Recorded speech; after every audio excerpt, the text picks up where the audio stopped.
السلام عليكم ورحمة الله وبركاته. ازيكم يا حبايب قلبي؟ عاملين ايه؟ وحشتوني. اخباركم ايه؟ طمنوني عليكم.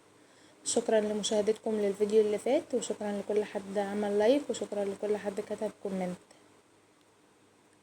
فرحتوني جدا بصراحة بالمشاهدات بتاعتكم.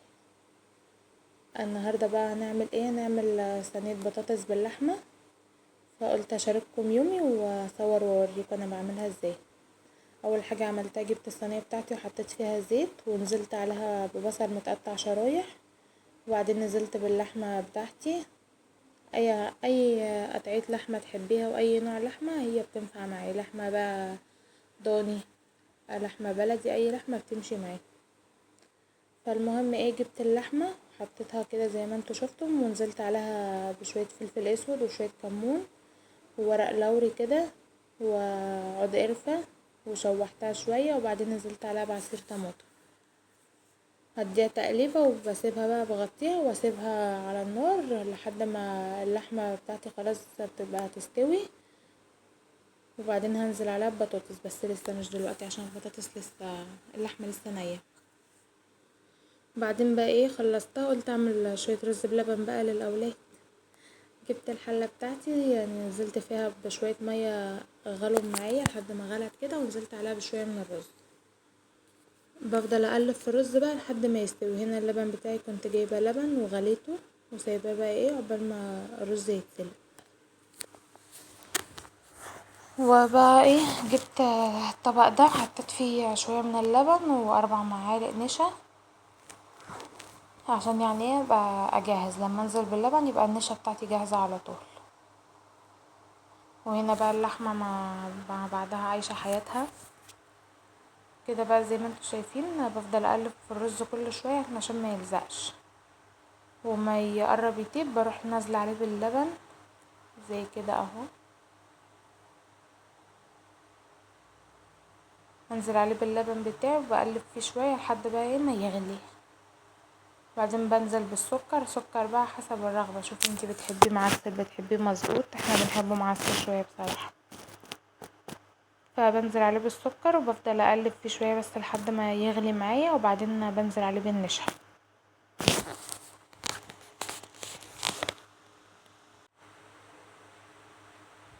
كده بقى. اقلب فيه برضه بنفضل نقلب كده من الجناب ومن الحرف عشان بس الرز ما يلزقش معانا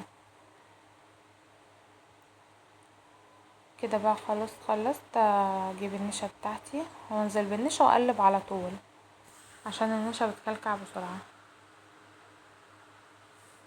زي ما انتوا شايفين كده اهو، بقلب واجيب من الجناب واجيب من النص كده علشان بس ما يلزقش معايا.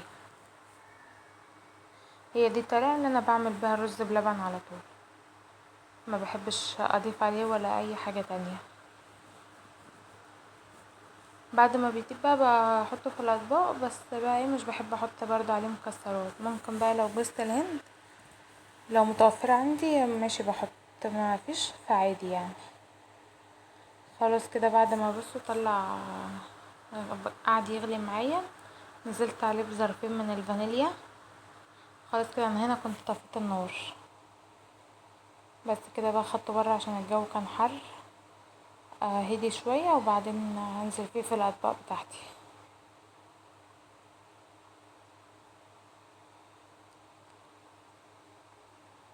كده بقى ايه. برص في الاطباق كده واسيبه يبرد شوية، بعدين بحطه في التلاجة عشان احنا بنحب ناكله بارد. في ناس بتحب تاكله هو سخن، بس احنا بنحب ناكله هو ساقع.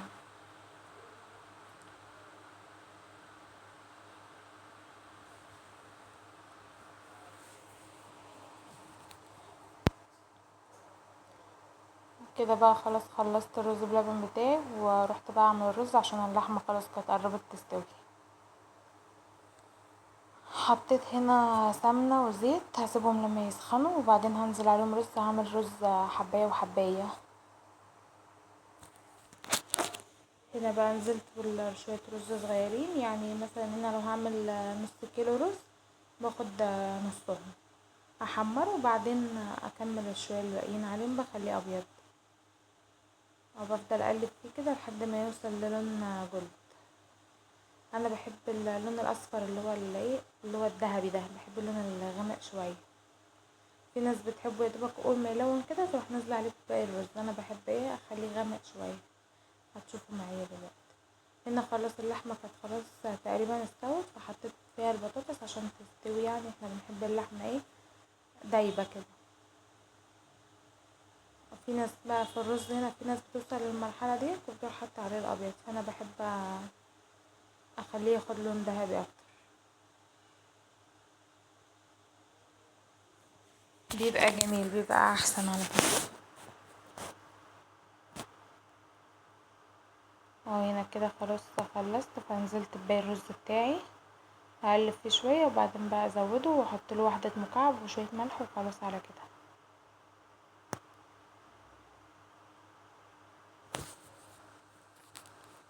هنا بقى اللون ده بقى بيخليه جميل. في ناس بتحبه افتح من كده بصراحه، بس انا لا.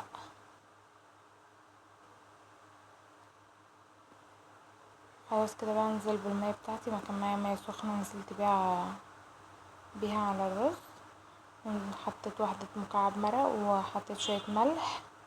خلاص بقى كده هغطيه واسيبه لحد ما يتشرب، وبعدين اغطي عليه النار. وهنا بقى قلت احط واحدة مكعب برضه على اللحمة بالبطاطس وشوية ملح. هي خلاص البطاطس كان فاضلها حبة صغيرين بس. الرز بتاعي كان اتشرب وغطيت عليه. هنا بقى خلاص بديله تقليبة بس كده عشان يستوي. خلاص بقى هنا خلصنا. ولو وصلتم لحد هنا ما تنسوش تصلوا على النبي وتكتبوا لي ايه اكتر حاجة عجبتكم في الفيديو. اللحمة كانت جميلة، كان طعمها روعة بصراحة، وشوية رز كانوا زي العسل. وده فلفل بقى انا عاملاه هنا مخلل، والخيار ده برضو انا عاملاه في البيت، وعملت كده شوية سلطة وخلاص على كده. ده كان غدانا النهاردة. ما تنسوش تقولوا لي ايه اكتر حاجة عجبتكم في الفيديو وتصلوا على النبي. اشوفكم في فيديو جديد. يلا بقى باي.